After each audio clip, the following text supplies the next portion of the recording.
nouvelles technologies de communication ont envahi nos vies depuis plusieurs années. Les smartphones, tablettes et autres produits high-tech, désormais omniprésents, nous accompagnent quotidiennement dans chacune de nos activités. Véritable évidence pour la génération Y y étant plongée depuis le berceau, nous nous sommes demandé ce qu'en pensaient nos seniors français.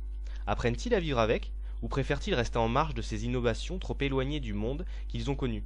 Les anciens moyens de communication tels que les lettres ont-ils disparu de leur quotidien? Du plus réfractaire au plus adepte, nous sommes allés à leur rencontre afin de comprendre les raisons, les motivations et les pratiques qui poussent nos seniors à rejeter ou à s'adapter à ces nouveautés.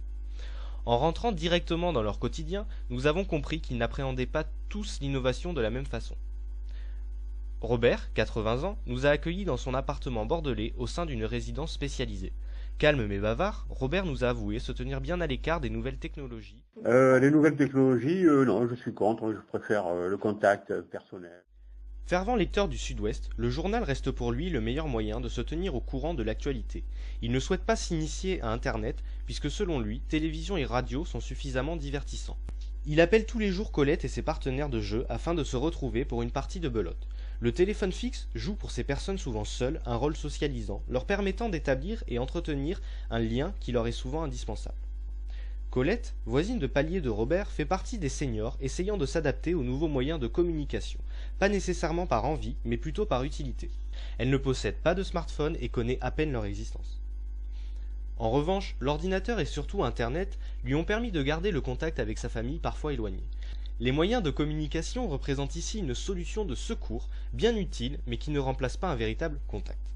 Christian et Ginette vivent à Talence. Taquin et chamailleurs, à respectivement 87 et 88 ans, ils sont retraités actifs. Jardinage, bricolage, ils occupent leur temps afin d'entretenir leur maison. Aimant recevoir, Ginette garde quotidiennement un contact réel avec ses proches. Elle passe aussi beaucoup de temps au téléphone, avec sa famille et ses amis, au moyen de son portable. Christian, quant à lui, s'affaire davantage sur l'ordinateur. Surfant sur la toile, il y trouve une réelle utilité et peut ainsi faire des recherches pour sa femme. Les recettes de confiture, les savoir des origines des fleurs. Quand on a un problème, pour connaître l'origine. Quand je sais pas quelque chose, eh bien, on va à l'ordinateur. Et là, en général, c'est complet. Il s'émerveille de la rapidité et l'efficacité de ces moyens qui leur permettent de gagner du temps et de pouvoir entretenir les relations au bout du monde. C'est pas mal ce chose, parce que je vois mon voisin, et il a sa fille qui habite au Pays Basque. Le soir, il a une heure où il l'appelle et elle le voit. Et je trouve que c'est pour des personnes âgées, pour des enfants qui sont un peu loin, qui ne peuvent pas venir, moi je trouve ça très bien.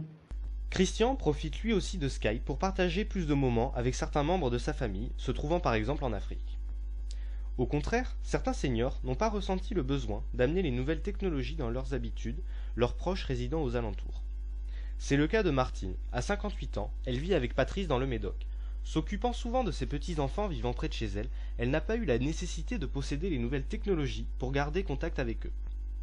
Pour Martine, les conditionner dans un environnement plus traditionnel et les préserver de trop de technologies est une nécessité pour éviter qu'ils en soient accros. Patrice partage d'ailleurs son avis. Et moi j'ai des gamins de 10 ans qui ont leur portable, quoi. Et je trouve ça exagéré par rapport à l'âge qu'ils ont. Pourtant, Patrice, son mari, passe beaucoup de temps sur son ordinateur. Adepte de ce qu'Internet peut lui offrir, il planifie ses vacances, réalise des diaporamas ou encore commande ses cartouches d'encre, faisant donc marcher le e-commerce. Ce qui ne l'empêche pas d'allier nouvelles technologies et activités plus traditionnelles, comme le tennis, les balades ou la pêche. Il n'est pas prêt à franchir certains pas, il a par exemple testé Facebook, mais n'a pas supporté le côté voyeur du site, et s'est donc vite désinscrit. Beaucoup de seniors trouvent dans les nouvelles technologies de nombreux avantages, mais sont conscients d'un certain danger qui peut en émaner par une profusion d'informations non maîtrisables. D'autres personnes, sachant mieux les manier, arrivent à s'en accommoder. Geneviève, 80 ans, inscrite sur Facebook, utilise quotidiennement le réseau afin de mener à bien ses multiples activités de retraitée. Très active dans le milieu associatif, elle nous confie être totalement accro à son ordinateur, qu'il n'a plus aucun secret pour elle. Je suis un peu geek, un peu accro. Mais je m'en sers beaucoup, je suis beaucoup sur Internet. Bon, et puis pour mes associations, je fais aussi des montages photographiques, je fais un petit journal pour notre club. Par contre, je trouve un petit peu, notamment l'ordinateur, c'est un peu chronophage quand même. J'avoue qu'on y passe beaucoup de temps. C'est pour cela qu'elle a gardé des activités telles que la lecture.